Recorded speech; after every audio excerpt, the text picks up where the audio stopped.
I'm an Android user, so these iPhones. It's just kind of a guess, really. You're like, An glad it worked. educated guess. Join the revolution, Christie. Nope, I can't. Nope, You will. never. I've already had one. I've had them both. Really? Yeah, at one time, because when I was city, I don't remember. I had an iPhone for work, and I had an iPhone or a Android for personal, and I went with Android. Why do you like Android? I think it's just more interactive. Really, it is. That's what I found it to be, anyways. I have an iPhone because my mom has an iPhone, and I have to be able to do tech support for my mom, and I can't do that if I can't mirror what she's doing on my own phone. We are. Brenda, are we good?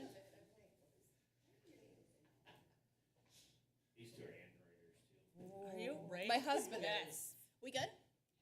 All right, it is 7 o'clock. I will call this meeting to order. Please join me for the Pledge of Allegiance. Allegiance To the flag of the United States of America and to the republic for which it stands, one nation, under God, indivisible, with liberty and justice for all. All right. Can I get a motion to approve the agenda, please? I'll make a motion to approve the agenda. Motion by Councilmember Mock. Second? Thank you. Second by Councilmember Pasco. Mr. Merrick, can we please do a roll call vote? Councilmember Pasco. Aye. Councilmember Mock. Aye. Councilmember Sayer. Aye. Councilmember Perschmann. Aye. Mayor Johnson. Aye. Motion passes.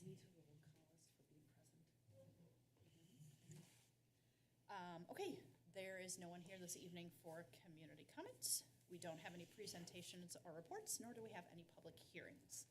Can I get a motion on the consent agenda, please? I would make a motion to approve the consent agenda. Motion by Councilmember Pasco, I'll second. second by Councilmember Sayer. Any further discussion? All right, Mr. Merrick. Councilmember Pasco. Aye. Councilmember Mock. Aye. Councilmember Sayer. Aye. Councilmember Perschmann. Muted, aye. Mayor Johnson. Aye, motion passes. All right, rolling right along to business items. Let's talk about the sanitary sewer extension project. Mr. Schmidt. Thank you very much, Mayor and Council. Good evening. Tonight, we have before you a motion to approve a change order for the Creekside Park project in the amount of about $241,000. And this is for the kind of the front end work for the Southwest District Trunk Sanitary Sewer Extension Project. When we first designed the Creekside Park, that Southwest District was kind of a big, dream. It wasn't really a reality at this point. Now that those things have started to advance, we feel that it's appropriate to get that trunk sewer extended out of the park, so we don't have to dig up the drive access road going into the park. So you'll see in the packet, I have the plan sheet. It's a 36-inch trunk sewer that'll be extended all the way out to County Road 11 or Jonathan Carver Parkway, and then we'll be ready to extend down 11 when we do that larger project here in the next few years, most likely. So staff's recommendation is to proceed with these improvements now to get out of the park. We won't have to dig that up in the future and spend those, kind of repave and pay for that twice. So we feel that it's appropriate from a financial perspective, as well as just from a, just an efficiency standpoint too. It all makes sense to do it now. So we're comfortable with that, and that would be our recommendation. So any questions? Questions? No. No Eric, questions. anything from you? Questions? No questions. This is the way we need to be doing these kind of projects, planning ahead so we don't dig up the ground and do it twice. Yeah. I agree with what Councilmember Perschmann said. Thank you for catching this one. We know that, I don't think anyone in this room, but also our residents really don't appreciate seeing us pour concrete or lay asphalt and then tear it up a little bit later. So, can I get a motion? I'll make a motion to approve change order number 1 in the amount of $240,480.06 for the Creekside Park Improvements Project. Motion by Councilmember Mark, I'll second. second by Councilmember Perschmann. All right, can we get a roll call vote, please? Councilmember Pasco, Aye. Councilmember Mock, Aye. Councilmember Sayer, Aye. Councilmember Perschmann, Aye. Mayor Johnson. Aye, motion passes. All right, thank you. Thank you. 8.2, the strategic plan, the 2025 plan amendment. Mr. Merrick.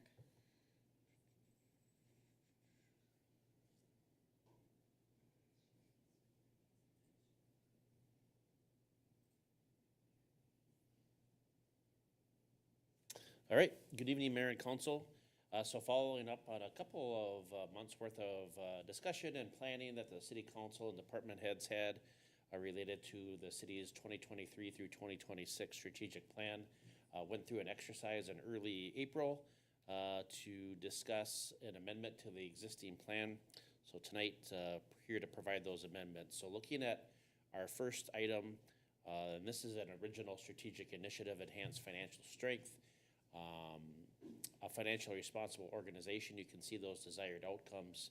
The 2025 initiatives amendment is to refocus asset and financial planning and policies based on alignment, future needs, and establish fiscal objectives. And apropos with Lynn's presentation on the 10-year plan or financial plan update, really coincides here with this initiative to establish some more robust communications and a space for the City Council to establish priorities, helping maybe set some measurements and data sets for assisting the City Council in the determination of those priorities, and in the end, providing a hopefully strong financial planning document that we can in turn then use to communicate with the public on capital investments and other types of investments that may impact tax rates, utilities, fees, charges, etc.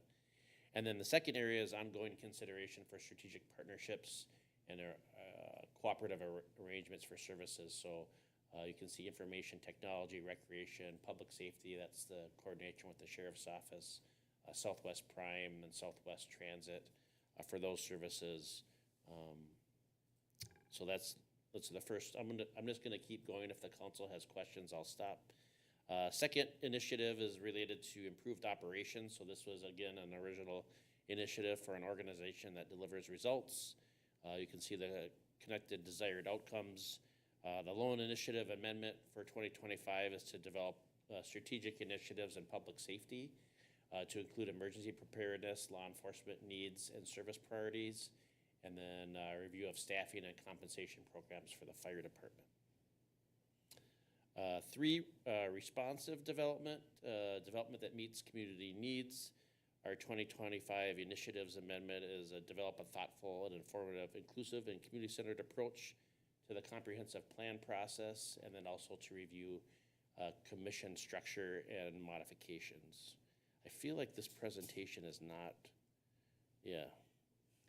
Please hold, as Eric would say. Talk amongst yourselves. Yeah.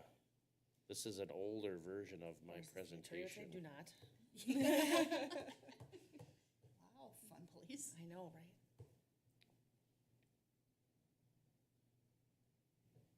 Actually, Mayor, if we could, I'm gonna switch out of this, and if we could maybe let Lynn do the budget Sure. presentation. Yeah, let's switch over to the project kickoff for the 2026 budget. Ms. Schutte, thanks for helping us out here.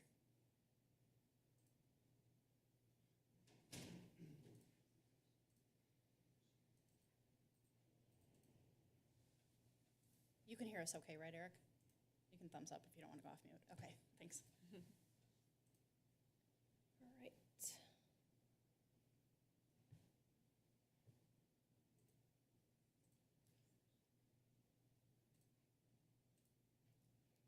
Thank you, Mayor and Council. So tonight we're having the 2026 budget kickoff, continuing on from the long-term financial plan that we had at the work session.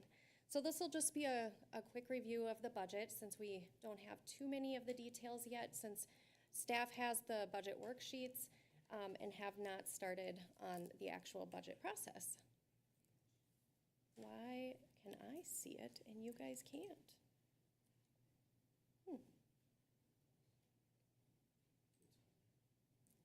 know, but it's not. Oh, is it advancing? This guy. Okay. There we go. All right, so we're gonna cover tonight is what are council's 26 budget priorities? The first look at the capital plan. What do you consider Carver's largest budgeting challenge for 2026? And then we'll take questions at the end. So just the front part of the timeline for the 2026 budget. Tonight we're having the kickoff.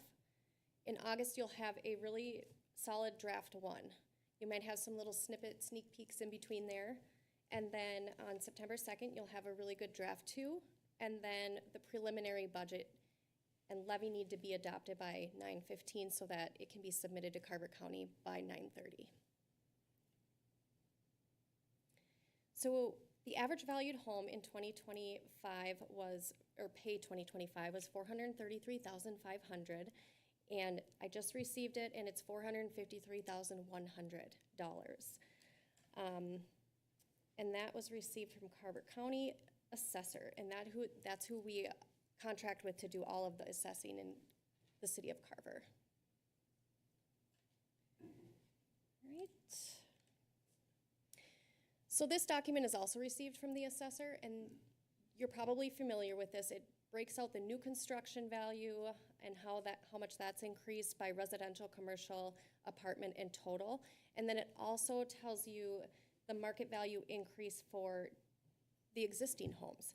And so you can see that the percent change for new construction is 4.21% for residential, and then the market increase for the existing homes for residential was 4.25. So that gives us an overall increase of 8.46% for this past year. And last year was 4.98. So we've had a pretty good increase for this last year. And this is just a graph showing the residential increase by value. So in 24, it was 41 million, and we're right about the same. That's the new residential construction value added. So let's talk about levy considerations per the long-term financial plan. So when we're setting the levy this year and talking about the budget, the street maintenance fund. So this current year, we have 520,000 that we set. The plan shows 620, so that's a $100,000 increase, and those efforts go toward street improvements. And this levy started in 2022 with just 220,000 towards street improvements. So that's a significant increase, and the things that we've done throughout Carver are pretty impressive. Starting last year, or I say last year, but we're in this year, so it's really confusing, I'm sorry. In 2025, we did the capital levy, and that is just to show transparency that we are putting money aside to pay go cash for equipment. And so we did 155,000, and in 26, we're planning on doing 220. And here you can see the different categories that we're planning on putting cash toward equipment. For capital equipment and improvements, we're planning on doing a hot patch trailer replacement and a 1-ton truck with plow for the general capital, and that's public services. The street maintenance fund, we're doing the mill and overlay in the Carver Bluffs area, and there'll be a state aid portion that we'll be doing as well. And then we have extrication equipment, a second set planned for the fire department. So some preliminary budget considerations. Inflation, obviously. Cost estimates already increasing. I had one meeting, I said a lot of it increase in costs. How is this going to affect the budget and ultimately the 10-year plan? What will be impacted, and how are we going to shift our strategies? We talked about that a little bit in our prior session. We talked about this as well. So the staffing plan shows a 26 general intern position. So just a little preview there. Also the sheriff deputy, this could all change. And then I think I've given a brief snippet on this as well. I have, the MGFOA is coming here on Wednesday to present on this, actually, Minnesota Paid Family Leave Act. What's MGFOA? Minnesota Government Finance Officers. That's what I thought. I just Yes. So they're actually coming here to Carver to have a presentation on HR laws. So they're actually gonna be talking about the Minnesota paid family leave. And so if this truly does go through on January 1st, like it's planning to go through, it would be about a $25,000 cost to the city of Carver for our payroll. So Is that per employee or is that overall? that's overall. Yep. And then finally, another consideration, oh, I'm sorry. Can I Go ask ahead. about the paid leave? Yeah. So what is the additional, is this a real time, like you can hold that $25,000 because that's people's time off? So is this, where's that $25,000 playing in? Because it's, you use it or lose it at the end of the year, right? And then you accumulate? So this is something totally different. This Okay. is the Minnesota Paid Family Leave Act. So I'll just give you a brief little overview. It's brand new. It's starting in January 2026. The city has to pay into the same deed government agency as the unemployment agency. And so 0.88% of everybody's full-time wages gets paid in, no matter what. What does it go to then? Insurance fund, basically? Yes, basically the Minnesota unemployment. We're the just same. paying it into a statewide fund? Yep. That then our employees can draw off of? Right. So then if an employee decides that they need to take leave for XYZ, reason, they go directly to the state to request that time off. Okay. And then they can get up to 20 weeks off and the state approves it. And they get paid through the state, similar to unemployment. And they get it from our fund. Okay, Okay. thank you. Yeah.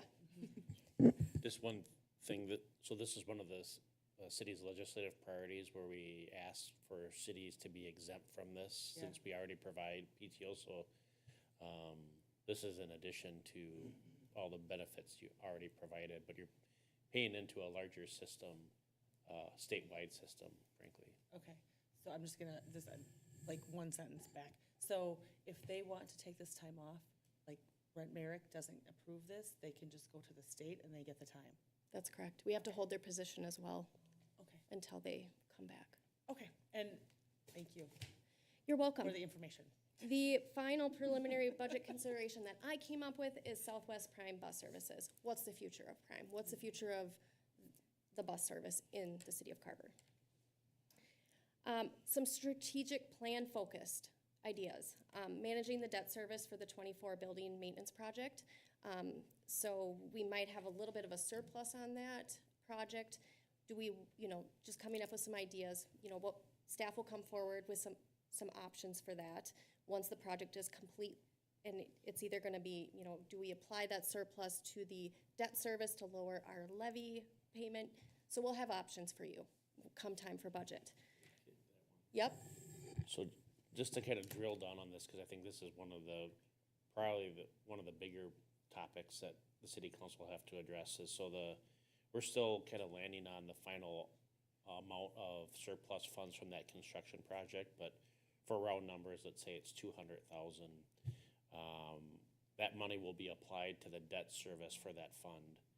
But so you could just say, okay, we're just gonna leave that sit in there until the fund is fully paid off, and you may or may not have a balance left in that debt service fund, just similar to what we had earlier in the year, we did a transfer. One of the things that we'd like the city council to contemplate is taking that surplus, and let's just say your levy payment for that debt was $100,000.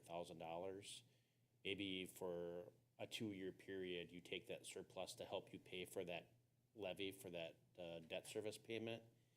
And then in doing so, you can take those levy dollars that you would have budgeted for it and apply it to some of these pre-costs that you have towards the public services project. So architectural fees, engineering fees, rather than having that fund sit in a deficit for anywhere from 2 to 5 years. It gives you an opportunity to pay those costs up front rather than having that hang on to that project no matter how long it takes you to actually decide to do the project. And so, again, we don't have all the details, but we think it's perhaps an interesting and creative way to pay for those costs without having to increase the tax levy in any one certain year for some of the pre-project costs that are starting to add up for public services.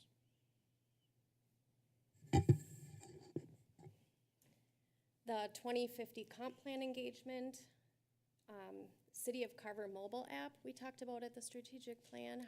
What does that look like? Is that something, urgent, or, so we can talk about that during the budget. And then more robust park maintenance planning and resource management, getting Andrew engaged with that, and what does that look like? And then industrial development marketing plan. We also talked about that during the strategic plan, so. So it was a really short, just intro to the budget. You guys will see a lot of budget talk, but I just want to really get this out there. I would really like to know what budget priorities you're passionate about for 2026.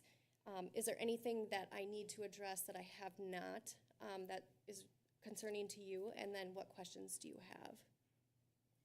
Great. I think the way that we've done this before is we just take question number 1, I'll answer it, and then just kind of go through the list. So let's start with the first one. What are the council's 2026 budget priorities? Anybody want to go first? Christy? One thing that I had a question about when we're talking about our budget priorities, obviously the street maintenance fund is going to be raised. We had talked at one of our work sessions, I believe, about whether we wanted to take a look and make sure that the same streets were on the same time frame, because some things have degraded faster than others that we thought they were going to. Some have lasted a little longer than we thought they were going to. So have we looked at that, so there may be adjustments on what that looks like? Yes, that'll all be part of the 10-year planning or long-term plan process. So each of the staffing, pavement management plan, utilities, water, sewer, all those will be revised based on need, or in your example, the streets will be looked at again to make sure that the priorities match. Okay. Inflation will be added. Other kind of, with having Andrew's new set of eyes on it, though, there's likely to be a couple of other things that we don't know about today that we'll know when those individual plans are presented to the city council. Mm-hmm. Okay. So just one little add, just based on what we understand today, if you wanted to keep the current plan, you're likely going to be in a position to have to increase that by more than $100,000 to keep on track. So it'll be, there's a cost to that. So it could be 120 or 140, or you might say, okay, we've added a lot to this pavement management plan. We're going to extend it out a bit. But then, as you all know, if you extend it out, a mill and overlay can become a reclamation in a year's time, and all of a sudden that costs double. So no easy scenarios, but we're going to do our best to create for you the best proposed plan that we can, and then look for your feedback and guidance on where to land it. For Prime, where did we end up last year at the end of the year? Were we out of money? Were we at zero? So we budgeted 42 or 45, and I'll get back to you on the exact amount. I know we went over what we had budgeted, but I'll Okay. get you the exact number. So we went over, and as the city, then we still paid after the fact, after what we went over. So we don't cut it off when it gets to that point? Do we have the option to say services are no longer? I don't know what that would look like. I don't think it would be nice, but I'm not saying it'd be nice. I just, We'd have to look into the agreement. Don't Yeah. know okay. what parameters there are for an opt-out of a certain budget dollar amount. That's, of course, not my first choice, but can you then let us know how much we were over? Yep. And that kind of stuff at the end of the year, like what we budgeted, how much we were over? I think it might be in the report tonight, Yeah, I know so that. I can pull it up. Okay, Yeah. perfect. I think I will just pass on. Kayla, council budget priorities. My priority is always going to be to maintain and preserve the assets we already have. New assets are important and they're great, but adding on at the cost of what we already have in place is not going to be helpful to anyone in the long run. So when it comes to priorities, that's where mine is going to fall. Erik, priorities?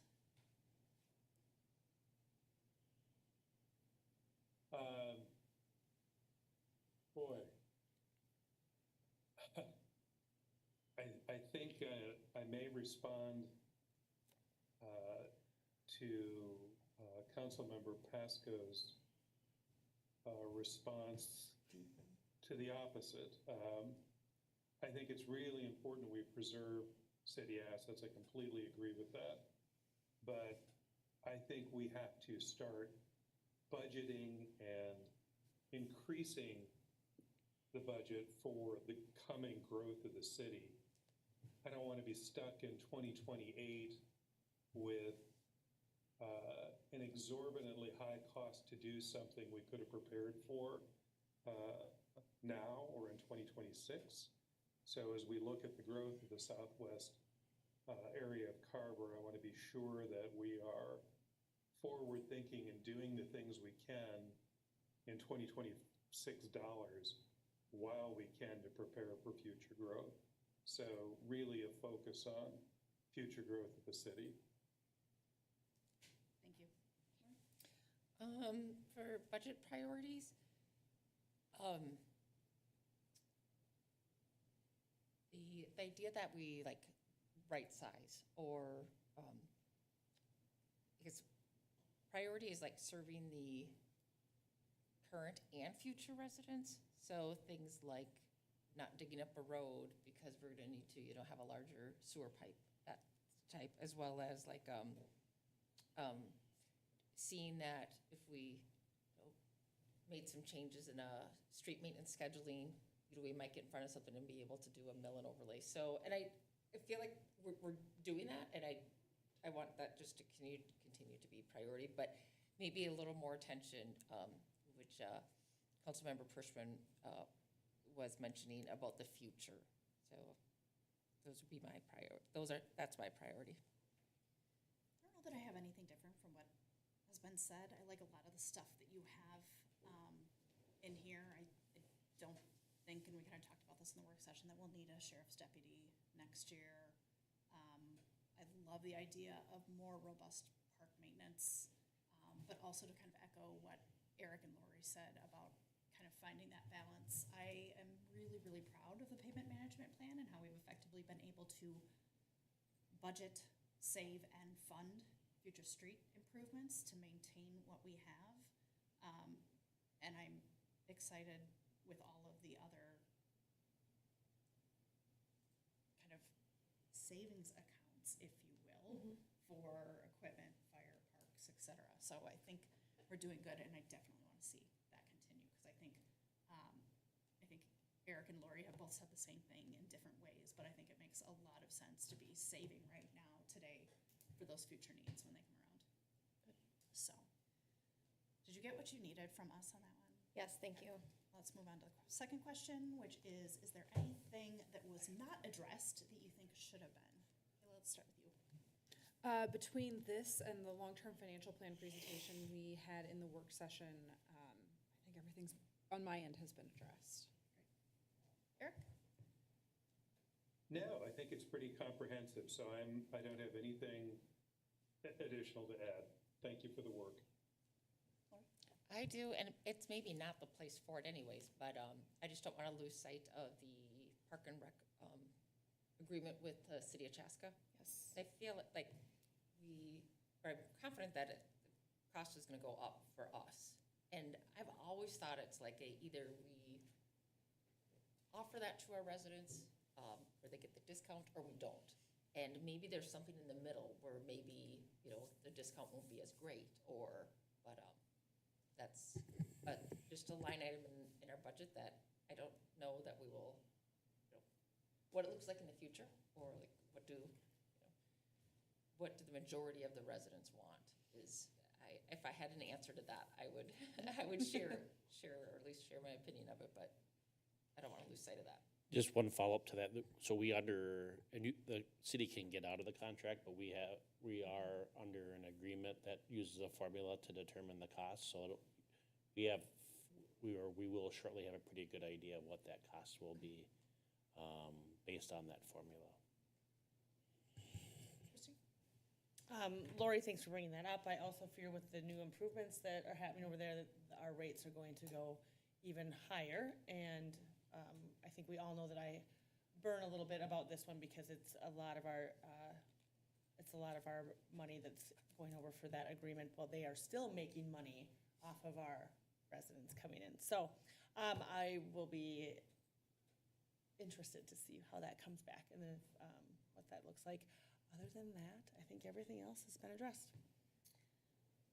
I think you did a great job. I think everything's addressed. The only thing that I kind of wanted to flag, and you have it in here, but is Southwest Prime. I think we've continued to see that grow in ridership and in costs. And I'm a little, you could say curious, you could also say nervous about what 2026 will bring if the fixed route service goes away, and if it will be, for the folks who are using that, if they'll just kind of convert to Prime to get to Chaska or Eden Prairie to catch the bus from there. So that's the only thing that's kind of on my mind. I did find the number with the help of Brent, and I misspoke. We budgeted $45,000 last year for Prime, and the actual was $32,400. So we came in under. It came in under. Okay, good, good. Thank you. All right, last question, and Eric, will have you answer this one first. What questions do you have for staff? I don't think I have any questions at this point, and that isn't as a result of, for all of our tens of viewers, we've been through this exercise a couple of times, so no additional questions. No additional questions. Christy? None. Kayla? No additional questions. The only additional questions I would have are crystal ball type questions. What is inflation going to look like? What are the impacts of tariffs? What are we looking at in terms of overall budget? But nothing that you can answer tonight. So thank you. I think this was really well done. Thank you. Thank you. All right. Do you have what you need from us on that one? Yes, more to come later. Thank you so much. Right. Looking forward to it. Okay. Back to the strategic plan 2025 plan amendment. Mr. Merrick.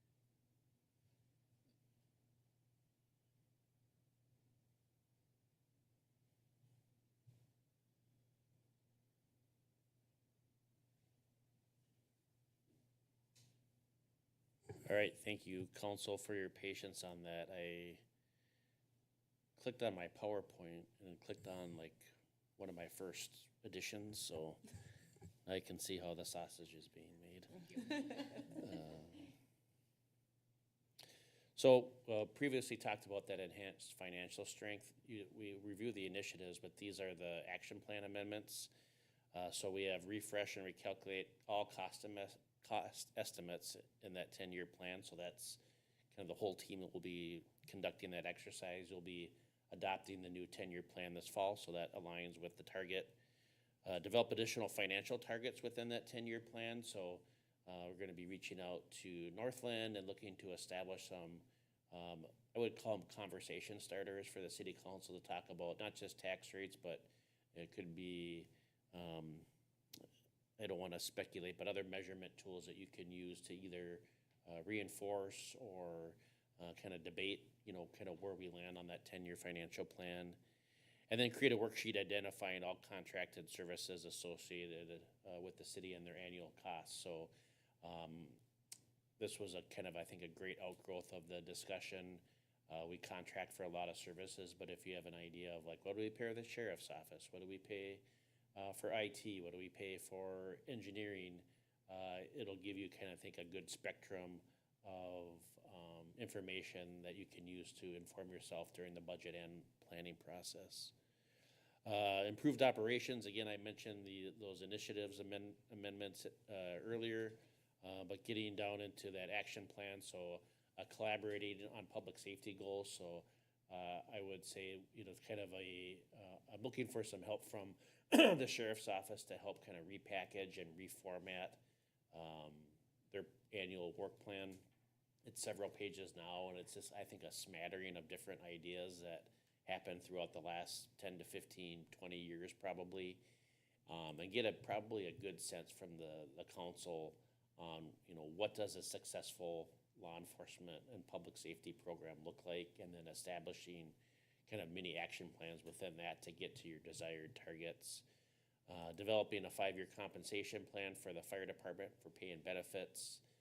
We spent a lot of time talking about the emergency management plan and creating kind of a user's guide that would supplement the 2 big binders that the county has, and then workshopping that or coordinating a tabletop emergency training so that we all have some experience in going through an emergency situation and seeing how that plan works or maybe doesn't work, and then adjusting.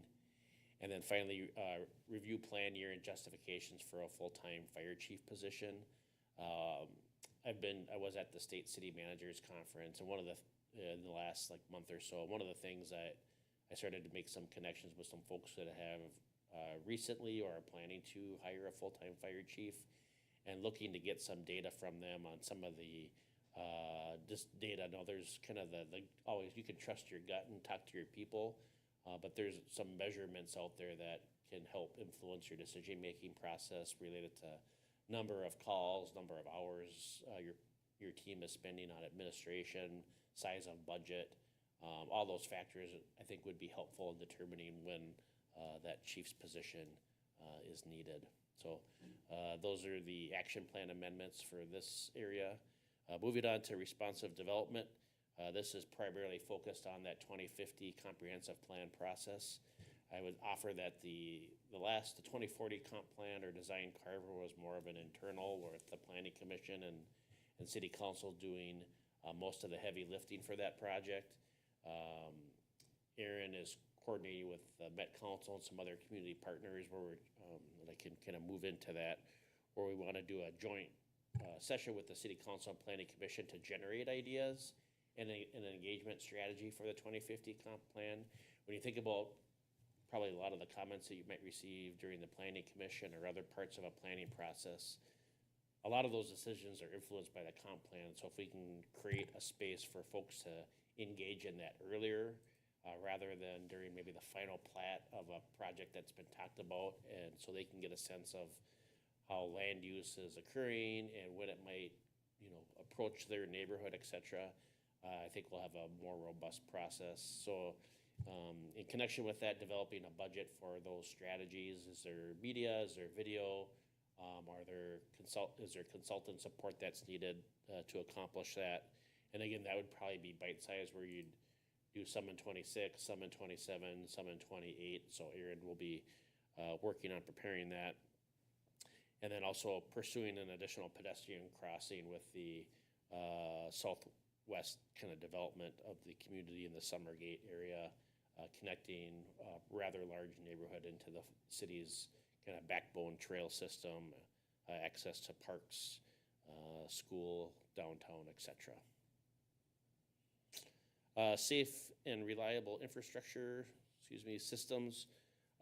So this was a big kind of center of discussion for the strategic planning event, but also when the council reviewed the action plan at the last work session.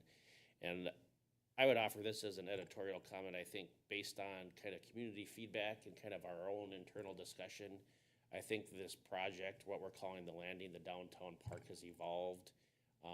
And even we saw that during the work session, as we had it on the website as the downtown splash pad, but I think based on those continuous conversations, it's something more and something different. And so I'll just read it for emphasis.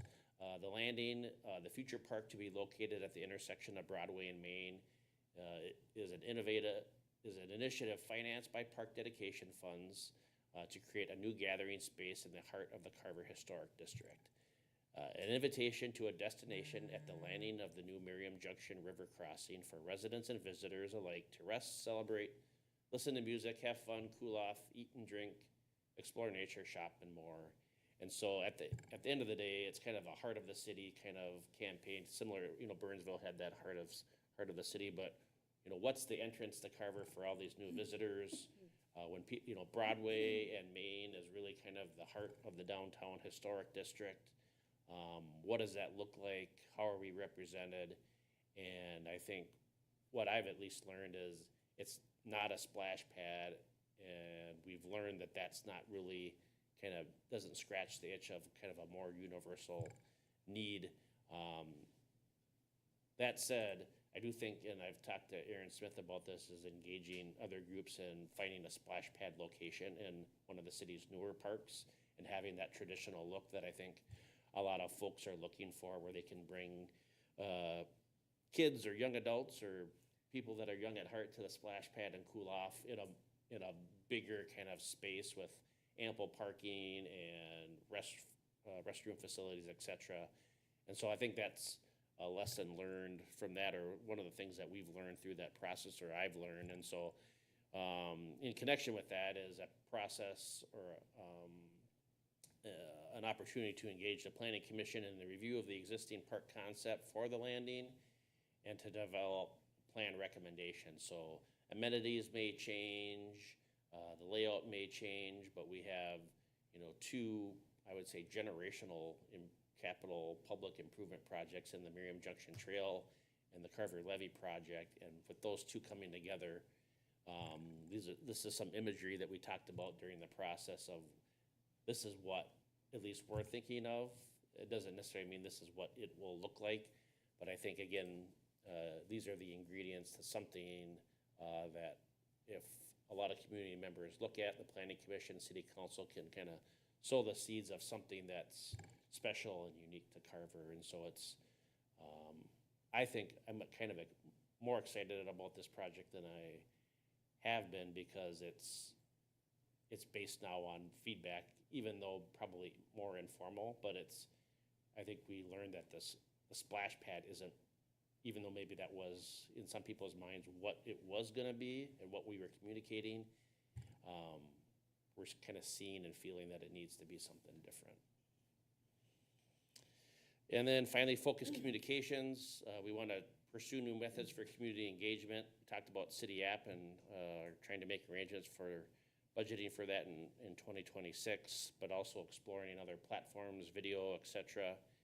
And so kind of a handful of different pieces. You can see the app, develop a budget for implementation in 26, develop a strategy and needs assessment to create video communications content, maybe look at including some professional staff, and then review and study software applications and other training to grow our internal communication resources.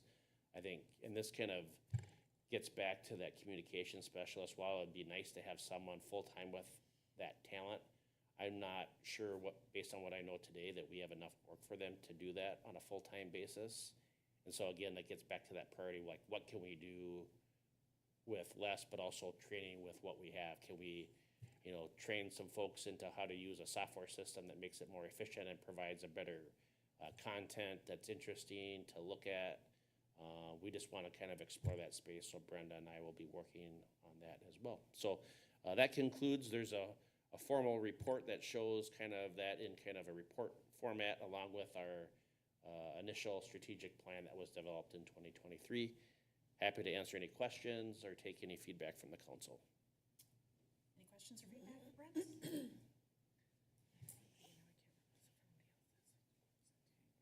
Who's Eric? I think we have. Anything? I don't have any questions. Christy, you're working on it? I think I'm good. Okay, Kayla? No questions. Okay. Nothing from me, this looks good, looks like what we've talked about. Thank you. Did you need specific direction from us? Okay. All right, let's see, moving on to monthly Oh, report. we need a motion to adopt. Yep, we sure do. I asked if you had everything you needed from us. Go. I'll make a motion to adopt the 2025 amendment to the 2023 to 2026 strategic plan. Got a motion? I'll second. Motion by Councilmember Sayer, second by Councilmember Mock. Any further discussion? All right, can you do a roll call vote, please? Councilmember Pasco, Aye. Councilmember Mock, Aye. Councilmember Sayer, Aye. Mayor Johnson. All right, motion passes, thank you. Okay, now for communications. Lori, what do you got? Typically I send Brent an email, but I will not be at the meeting on June 16th. There's a chance I might be able to make the 5:30 work session, but I won't be at the 7 o'clock meeting on June 16th. Christie? Let's see here. So we did not have an HPC meeting this month. I did attend the Business Alliance meeting for Mayor Johnson. She was unable to attend on Friday. Excuse me. Thank you. Yeah, no problem. Let's see. So we talked about a few things in that meeting. Erin was there. She led it that day for us. We talked about some of the FEMA, just FEMA levy, where we're at kind of on that project. And then we talked about businesses in buildings. It was brought up about there's a certain area down here where you can have businesses on the first floor, and that was put in place a number of years ago with a vastly different looking council. I think Cindy Monroe, that was it 7 years ago that we did that? 6 years ago maybe? Do you recall? It was before our time. Was it? Yeah. Okay, so anyways, and we just talked about that because there was questions about whether or not you could have like businesses on both floors, and I said right now, as far as I recall, that you are able to have businesses on the first level, as in historic districts back in the day, you would have had a business on the first level and you would have lived upstairs, so. Talked about that, and then the landing was another big, discussion point there, and Erin and I both shared that the rebrand that was happening to it, and that we did have a lot of feedback about what a traditional splash pad was, the vision of it with, primary colors and that kind of stuff, and that we did hear, we heard the feedback, and we think that while this may have a water feature, a traditional splash pad that looks like that playground is better suited to be somewhere else. So that was kind of, let me just peek here. Yep, that was probably the gist of that meeting. So yep, that's all I have. Kayla? No planning commission meeting this month, so things are pretty quiet on my front. All right. Let's see. I have a bunch of updates. On May 8th, we had a League of Minnesota Cities board meeting. It was our last one for the year, so we said goodbye to some board members who are cycling off. Applications are open for a new round of board members. Interviews will be taking place in Duluth before the conference. Let's see, last Thursday night, on a very windy but warm Thursday night, we had the color run at Carver Elementary School. And I got to go on the megaphone and send all the kids off. So there was only one incident with the first graders where they kind of all tumbled over each other, kind of like a tornado. But everybody was okay. But that was a fun one. On Saturday, we had the bike rodeo at the fire station public services building, always a fun one, and a decent turnout despite not really decent weather. So it was a cold one, and I don't remember being that cold at a bike rodeo in the past.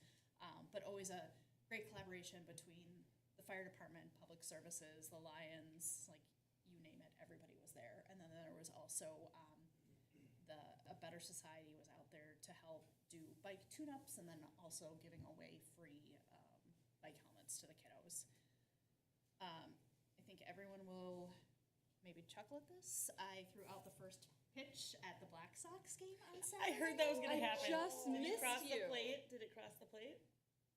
Do we have a video queued up? There's a video of all of the Carver Black Sox on X. It was okay. I did a little practice, not enough practice. It wasn't bad, but it looked very much like the grown-up woman who was never in t-ball or softball, and who refers to everything as sports ball, as you guys know. But it was fun. That game was the game where they have all the kids from CCYBSA out, which took place a little bit earlier, and that was a same cold and blustery day, so they had a little bit of a smaller turnout, but it was still a really great event. Then on Sunday, I was the inaugural participant in the speaker series at East Union Church. So they're trying to get community members in monthly to speak to the group at the fellowship that takes place after the church services. So that was fun. Saw a lot of familiar faces, and did a really great kind of Q&A session where questions were kind of really centering a lot around Carver's growth in terms of like, what are we going to do with the roads, what's gonna happen with the schools, but kind of talking through that we have a plan, and Miriam Junction Trail came up, so a bunch of different things. I was on KCHK this morning for Mayor Monday, so that was fun and great. And then just a few random things.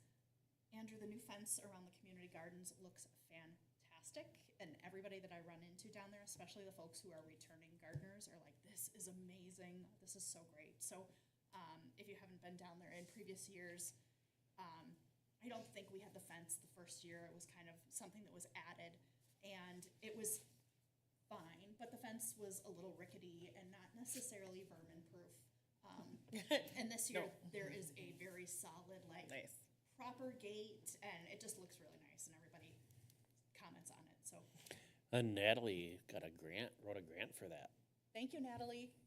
Nice. So it's just, you should know too then that how much it's appreciated, and like literally everybody makes a comment on it. Even Some good comments too. yeah, even like squealing of like, "Ooh, look at this! This looks nice. It's fun." Was it a SHIP grant for the county? And then final update: I talked to both Senator Gruenhagen and Representative Harder on Saturday, asking for an update on the bonding bill.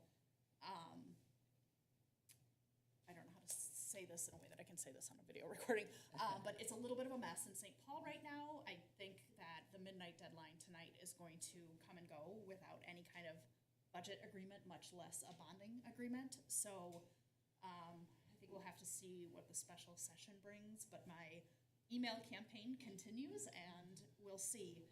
I think it's still in the rumor phase, but I think that there's a reading of the tea leaves, and that the bonding bill might only be used to sponsor state projects and not things like levies that can protect a community with the largest historic district on the National Register of Historic Places. So we'll see. There's still time, and I'm optimistic. And this is a budget year. Next year should be the bonding year, and last year was supposed to be the bonding year. So we'll see. Cautiously optimistic. That is it for my updates.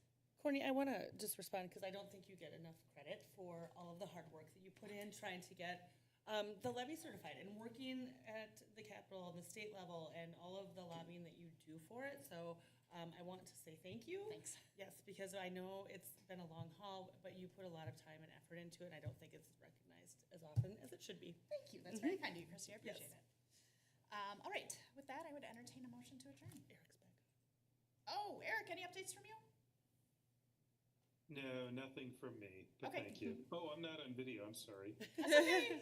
That's okay. We see you. There you are. All right. With that, I would entertain a motion to adjourn. I'll make a motion to adjourn. Please, somebody, because I don't want to be here all night. A motion by Councilmember Sayre. I'll second. Second by Councilmember Pasco. Can we get a roll call vote, please? Councilmember Pasco, Aye. Councilmember Mock, Aye. Councilmember Sayre, Aye. Councilmember Perschmann, Aye. Mayor Johnson. Aye. Motion passes. Good evening.